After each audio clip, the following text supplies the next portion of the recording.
1000 या done.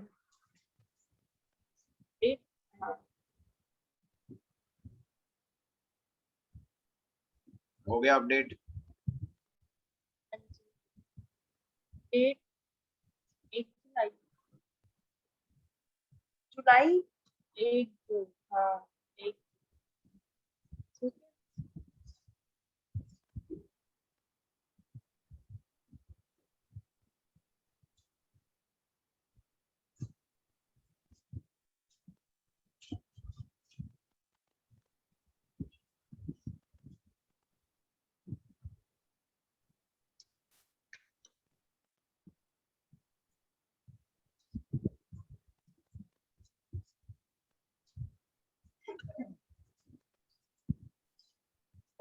GST भी लगेगा ना? हाँ हाँ, जीएसटी जब जीएसटी का भी इनवॉइस लगेगा। बनेगा तो जीएसटी लगाएंगे। अभी मैंने करा तो था दीपक का, ये तो बाद में भी कर लेना, एक बार बिल इनवॉइस बना दो ना पूरा। ठीक। 18%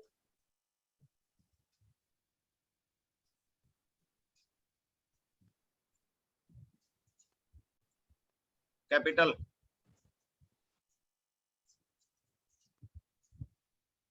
आर कैपिटल।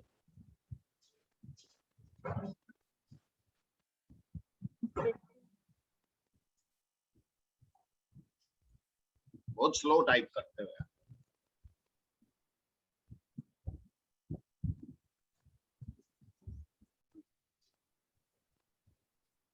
अरे ये तो पता ही है, जीएसटी रिटर्न पीरियड लिख दो ना बस।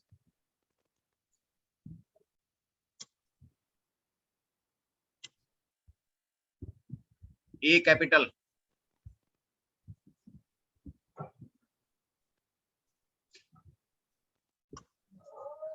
21 भी लिखो। नहीं 2035। हेलो जयराम जी के जी। हाँ पर आपके उसमें नहीं करा है अभी।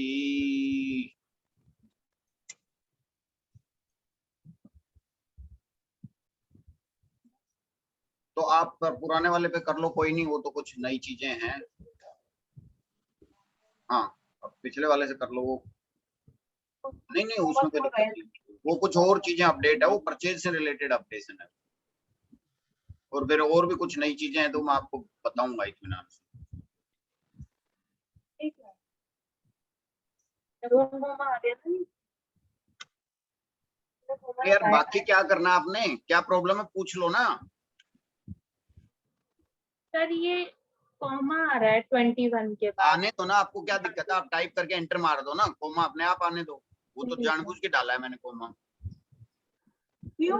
क्योंकि इसके बाद अगर कोई और नरेशन, सपोज करो यहाँ पे नरेशन लिखनी हो, 1 मिनट, आप नीचे वाले नरेशन में कोमा की बात कर रहे हो ना, यहाँ मान लो मैंने कुछ और लिखना हो सेकंड आइटम के लिए, अरे यार छेड़ो मत, सेकंड आइटम के लिए कुछ और लिखना हो, एंटर करेंगे तो पता कैसे चलेगा ये नरेशन में कि ये एक चीज खत्म हो गई, दूसरी कोमा के बाद शुरू हो गई, तो वो ऑटोमेटिकली कोमा आता है, उससे आपको दिक्कत नहीं है। जब भी मैं यहाँ कुछ लिखूंगा कोमा आएगा जाएगा, तो नरेशन का है, उसमें दिक्कत क्या है। ठीक है। अब ओपनिंग बैलेंस लिखो, मेन पॉइंट ये जानना चाह रहा था मैं।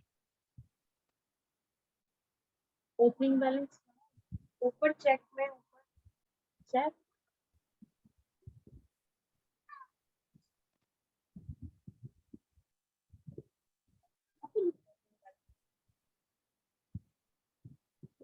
क्या तो वो आएगी ना, पीरियड का क्या है उसके तौर पर, तो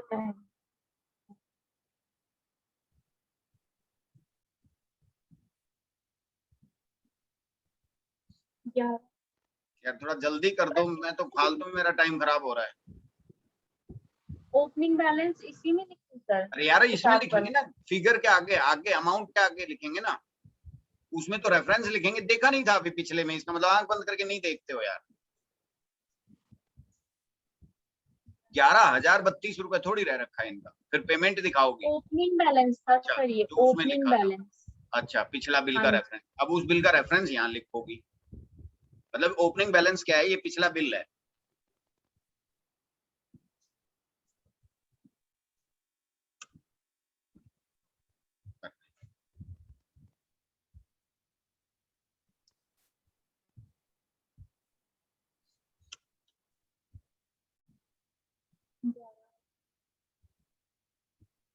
62 नंबर बिल था।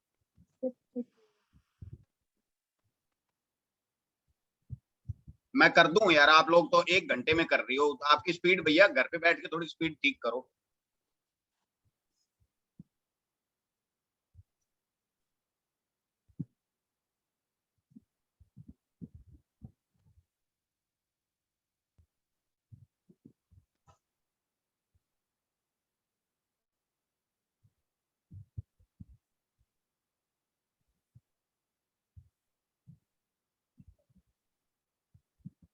ये पिछले बिल का रेफरेंस, अब पेमेंट उसके अगेंस्ट में आई वो यहाँ लिखनी है 8850।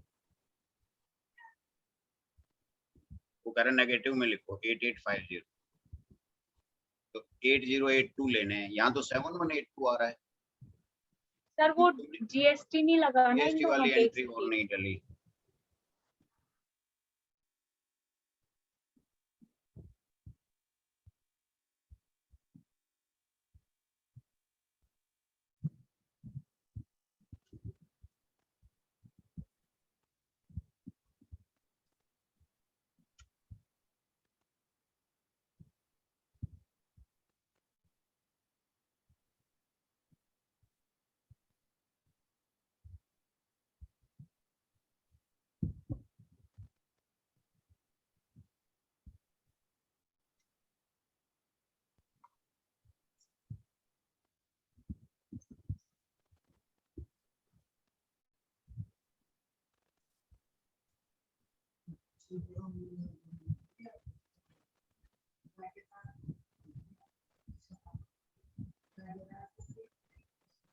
तो 8082 ये बैलेंस मैच हो गया।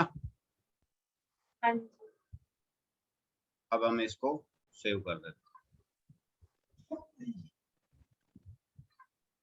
No invoice is saved.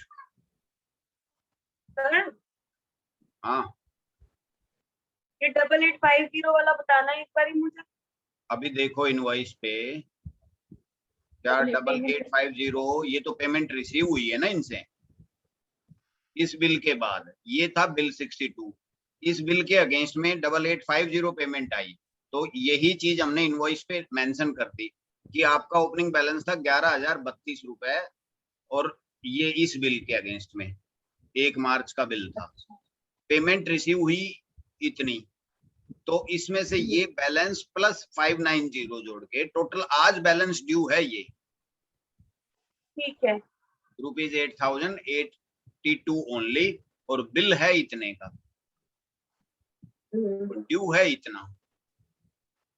हाँ ठीक है, मतलब ये चीज हमारी जो हम करना चाहते थे ये बेटर है, हाँ ये चीज अच्छी है कि एट द एंड हाँ, पेमेंट मतलब टोटल हर बार इस पता चल जाए। जिनको पक्का बिल दे रहे हैं तो उनका पक्के का हिसाब इसी से चलता रहेगा कि भाई पिछला बैलेंस इतना रह गया था, लेकिन ये लेजर बैलेंस जरूरी नहीं है कि हमेशा रहे ही। विशेषकर जैसे आर्न लॉजिस्टिक है, राजसाई है, उनमें कई बार क्या होगा कि हम आर अकाउंट टैक्स का भी बिल होता है, ये भी होता है, तो आर अकाउंट टैक्स का अलग बैलेंस चलेगा, ये अलग चलेगा, मतलब ये कंपनी टू कंपनी बैलेंस चलेगा। एसआरजेएन का बैलेंस रह रखा है। अब इनको तो खैर सारा ही एसआरजेएन से ही लेना था क्योंकि इनको सारे ही बिल दिए जा रहे हैं हम शुरू से ही। हाँ, अब जैसे जो ऑडिट वाले केस हैं जिनको हम हाँ आधा बिल जैसे एसआर जैन से देते हैं और आधा आर अकाउंट टैक्स से देते हैं, आर तो अकाउंट टैक्स उनका वाला फिर ये बैलेंस चीज अलग रह जाएगा। अच्छा। ये थोड़ा ध्यान रखना पड़ेगा कि भाई इसमें केवल एसआरजेएन से रिलेटेड ही चीज आए। सारा होज पोज कर दिया ना, ओपनिंग वो डाल दिया, ड्यू वो डाल दिया, तो वो उस अकाउंट में पैसे दे देगा। मतलब यहाँ पॉइंट ये है कि इस अकाउंट में पैसा उनको केवल 8082 देना है इस अकाउंट में, ताकि उनकी लेजर क्लियर रह जाए बिल्कुल, जो इस बिल का जो ये अकाउंट नंबर है हमारा। उनको आप ये भी बोल सकते हो कि सर कौन से अकाउंट में पैसा, सर इतने बिल इतने अकाउंट नंबर में तो, और ये बिल हो गया है पक्का, आप अब इस बिल में चेंज नहीं कर सकते क्योंकि इस ये पहले भी आपको इतने का बिल जा चुका, उसके अगेंस्ट में आपने केवल इतनी पेमेंट की थी। अगर कोई एडजस्टमेंट करनी तो डेबिट नोट इशू होगा। वो कहता है कि नहीं यार मैंने तो जो है ना इस पूरी फिगर की अगेंस्ट में इतनी ही पेमेंट की है, या अभी आगे जैसे भी अभी उनसे एक बात, आप स्पेसिफिकली मैं इनके लिए बोल रहा हूँ, वो कहें कि यार मैंने आपका टीवी ठीक किया था, तो टीवी ठीक करने की जो फीस है ना, जो उन्होंने पैसे हमसे लेने, एक तरीके से वो पेमेंट रिसीव्ड में ही एडजस्ट कर देनी चाहिए।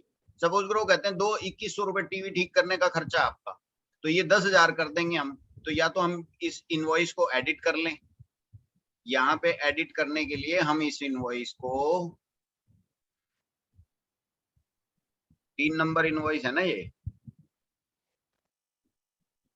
सपोज करो कहते हैं यार ये मेरा तो अब कोई बैलेंस बचेगा नहीं 5,900 के अलावा, तो जितना एक्स्ट्रा बैलेंस है ये 8800, ये आप मान के चलो कि मैंने पिछला बैलेंस आपको पूरा दे दिया।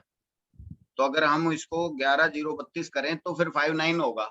अब 11,032 में टीडीएस अगर कोई काट रहे हैं तो वो भी शामिल है, या कोई और एडजस्टमेंट है तो वो भी यहाँ दिखाना पड़ेगा। तो यहाँ या तो बोलो तो मैं ये लिख दूं पेमेंट रिसीव्ड और एडजस्टमेंट।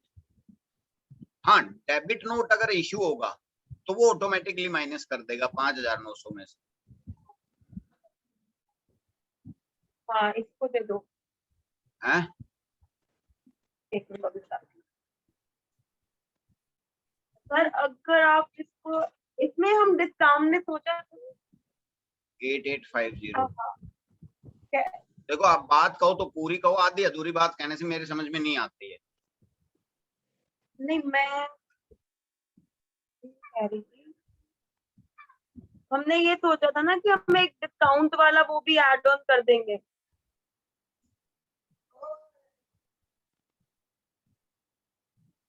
सर डिस्काउंट वाला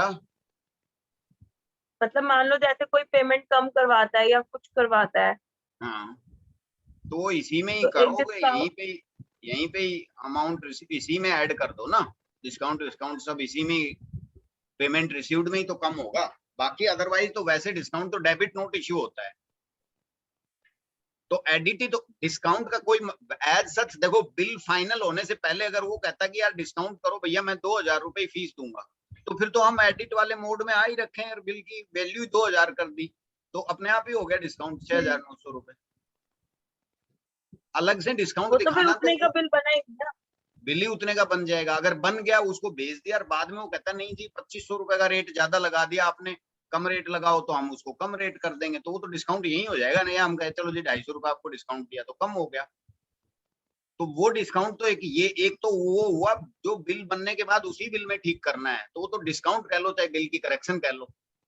अलग से डिस्काउंट तो कोई होता ही नहीं है। अलग से डिस्काउंट है तो फिर डेबिट नोट बनेगा। जैसे सपोज करो ये बिल फाइनल हो गया, जीएसटी में चला गया, अब वो कहता है डिस्काउंट दो, तो फिर यहाँ से डेबिट नोट इश्यू होगा। ये बटन दबाने के बाद अब हम इसमें 500 रुपए का अगर उनको डिस्काउंट देना है या 250 रुपए का डिस्काउंट देना है इन दो आइटम का, तो ये 500 रुपए डिस्काउंट हुआ। अब इस बिल में यहाँ लिखना नहीं है, वो वहां फिगर सेव हो ही गया। अब मैं अगर ये डेबिट नोट सेव करता हूँ, फिर मैं डिलीट कर दूंगा एक मर्तबा, तो 590 रुपए इनके बैलेंस में से शो होगा। शो होना चाहिए। ये देखो ये क्रेडिट नोट हो गया। यहाँ पे इनके ये रेफरेंस मेरा चेंज होना था, रेफरेंस चेंज होना था।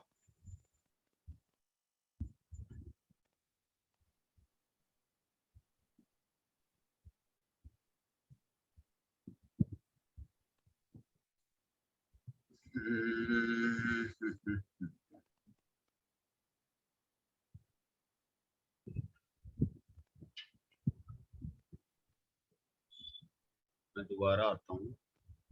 हम इनको डेबिट नोट इशू करते हैं, रेफरेंस देते हैं इनवॉइस का,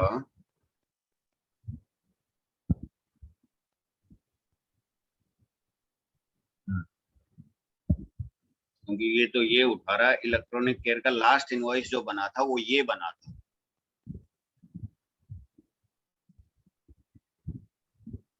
इसका ओपनिंग बैलेंस ये है, क्लोजिंग ये है, एडिट में से हम उठा रहे हैं फिगर, तो वो ये कह रहा है कि लास्ट इनवॉइस आपका ये बना था।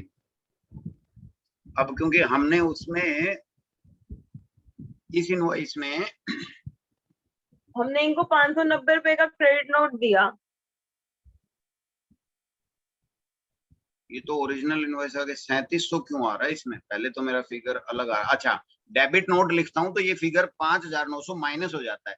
तो इसका ये तो देखो हमें लेजर में से ही देखने पड़ेगा, टैली में से, कि हमारे पास बैलेंस था इनका जो पिछला बिल दिया था। वैसे तो मैं इसमें दिखाऊं, एक मिनट का, यहाँ 8082 बैलेंस था हमारा इनका,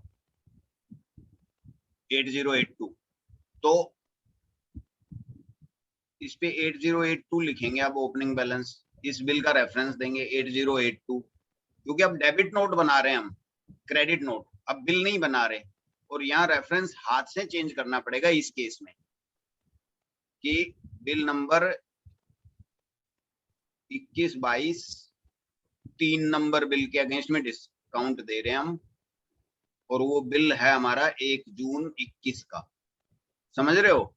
क्योंकि इस बिल हाँ की जी। वैल्यू, इस बिल का बैलेंस ये था, इस बिल के बाद हमारा बैलेंस 8082 आ रहा था। अगर हम सेल डिटेल्स में देखें तो ये 3 नंबर बिल था, बिल तो था 808। अच्छा इसमें ये फिगर गलत आ रहा है, टैक्सेबल वैल्यू नहीं आई, वो मैं ठीक करता हूँ, वो मेरे से एक मिस्टेक हो रखी है अभी सेव होने में। तो 8082 का इसका बैलेंस रह रखा था। ये डेटा सेव होने में थोड़ी सी गलती होगी, डेटा सेव होने में सारों में गलती हो रही है, वो मैं समझ गया क्या गलती है, वो मैं करेक्शन कर दूंगा। तुम्हें बिल बनाने में कोई दिक्कत नहीं है, वो हमारे डेटा सेव होने में दिक्कत आ रही है। तो 8082 मैं यहाँ पे था। तो अब जो नया इनवॉइस, अब मान लो 250 रुपए का डिस्काउंट देना 590 का, तो अब देखो 8082 में 590 और पेमेंट कुछ आई नहीं है, तो ऑटोमेटिकली 749 हो गया। टैली में भी डिस्काउंट की एंट्री रिवर्स डलेगी, या इनको कम करें, मतलब कहने का मतलब ये है कि 8082 में से 590 कम करेंगे तो 7492 देने हैं उन्होंने पैसे। अगर मैं ये डेबिट नोट इश्यू करता हूँ अब, क्रेडिट नोट, तो ये क्रेडिट नोट बन गया, तो उनको ये क्रेडिट नोट देना पड़ेगा। जहां क्रेडिट नोट लिखा है, क्रेडिट नोट इश्यूड, यहाँ पे क्रेडिट अमाउंट ₹5900, पिछला बैलेंस 3 नंबर 1 नंबर बिल का, ये 3 नंबर बिल के रेफरेंस का बैलेंस ये था, ओपनिंग बैलेंस 590 माइनस हुए तो 7492। समझ में आया? हाँ जी। अब मैं रिकॉर्डिंग सेव कर रहा हूँ, वो जो 1-2 एरर हैं वो मैं ठीक कर दूंगा मेरे नए वर्जन में। आप इससे बिल बनाते रहो, क्योंकि वो मैं कर दूंगा बाद में ठीक है। ठीक। कुछ पूछना है तो अभी बोलो। पूछ लो फिर से। नहीं सर। समझ में आ गया ना? हाँ जी। देख लो, अभी भी नहीं बोलोगे तो मैं फिर बता दूंगा कि सर इसमें से कोई बात नहीं समझ में आई। सर एक बिल और इसको बनाकर देखने दो।